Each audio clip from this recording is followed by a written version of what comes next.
People often say you're avoidant, that you pull away, that you shut down, that you disappear when things get close. And after hearing that enough times, you might have started to wonder if it's true. If something in you resists intimacy, if you're incapable of closeness, if connection makes you uncomfortable by nature.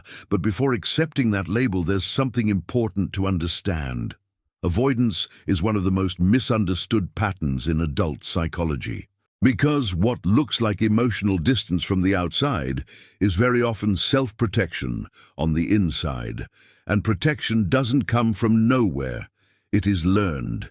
This video is not here to tell you that you should open up more. It's not here to push you toward vulnerability as a goal. And it's not here to pathologize your behavior. This is about understanding why some people pull back, not because they don't care, but because they care deeply. And why, for many emotionally mature adults, avoidance is not fear of intimacy, it's memory. Most people think avoidant behavior means you don't want closeness, but psychologically that's rarely the full story. Avoidant patterns usually form in environments where closeness came with a cost, not necessarily abuse, not necessarily trauma in the dramatic sense, but inconsistency, emotional unpredictability, situations where connection felt good and then suddenly didn't, where openness was welcomed one moment and dismissed the next, where relying on someone emotionally meant risking disappointment. So the nervous system adapted. Not by rejecting connection entirely, but by learning to limit exposure. You didn't become avoidant because intimacy scared you. You became careful because intimacy taught you something. It taught you that closeness doesn't always equal safety. And safety is what the nervous system prioritizes, above logic, above intention, above desire.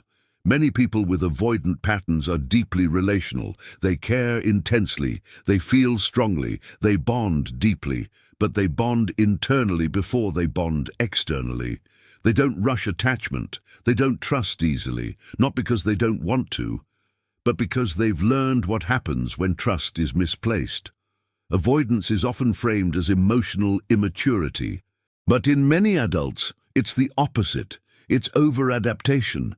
You learned how to regulate yourself without depending on others. You learned how to soothe internally. You learned how to detach just enough to stay functional.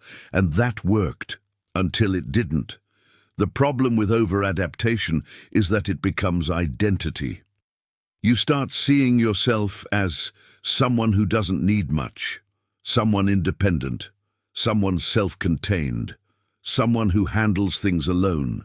And while that strength is real, it comes at a cost, because independence without flexibility turns into isolation, and protection without recalibration turns into distance. One of the clearest signs that avoidance is about protection, not indifference, is how selective your closeness is. You don't avoid everyone.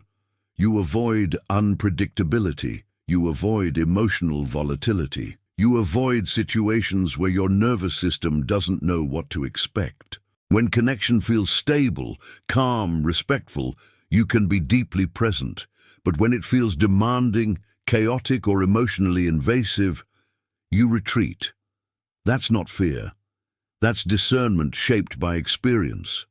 Avoidant behavior is often misunderstood because it doesn't look emotional. It looks controlled. But control is often the surface expression of learned self-regulation. You regulate distance the same way others regulate emotion. It's how you stay grounded. Another misconception is that avoidant people don't miss others. In reality, they miss quietly. They grieve internally. They process absence without performance. They don't always reach out, not because they don't care, but because reaching out once meant risking rejection or emotional confusion, so they learn to contain longing. Containment again, a theme you may recognize. There's a pattern here: emotionally cold, overthinking, avoidance. These are not separate traits. They are different expressions of the same adaptation, learning to survive emotionally without relying too much on others. Avoidant patterns often form early, but they don't always look obvious.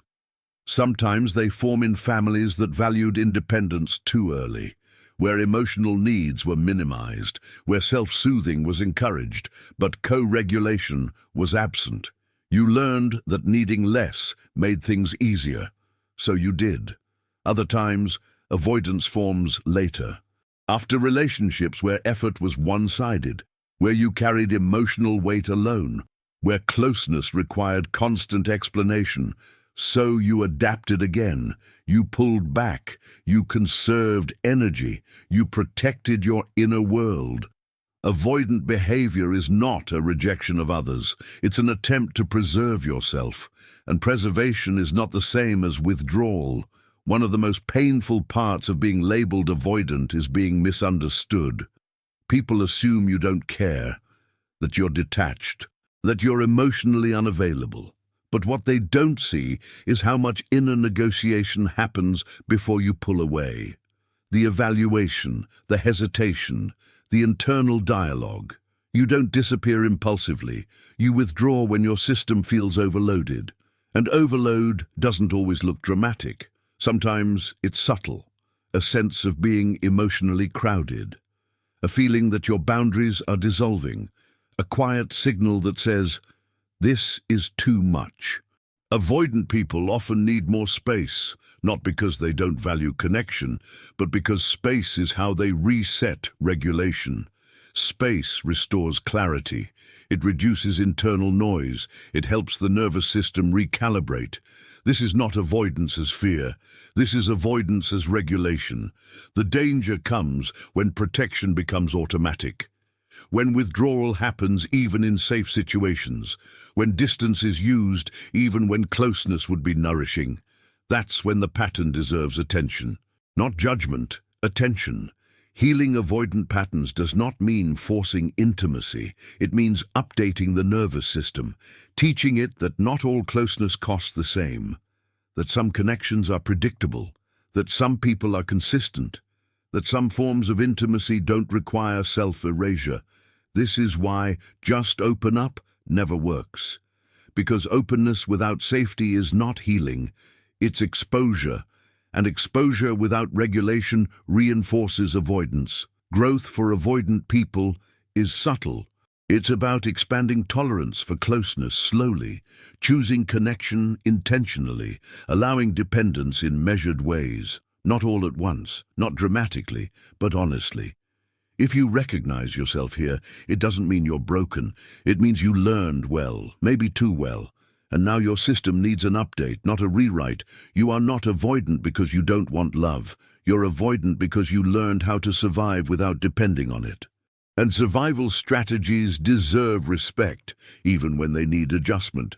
Understanding this changes everything. You stop fighting yourself. You stop forcing behaviors that don't fit your nervous system. You stop judging your need for space. And instead, you become curious about what feels safe, about what feels overwhelming, about what kind of closeness actually nourishes you. Avoidance softens not when you push yourself, but when you feel safe enough to stay. You are not avoidant. You are protective, and protection can evolve into connection without losing yourself in the process.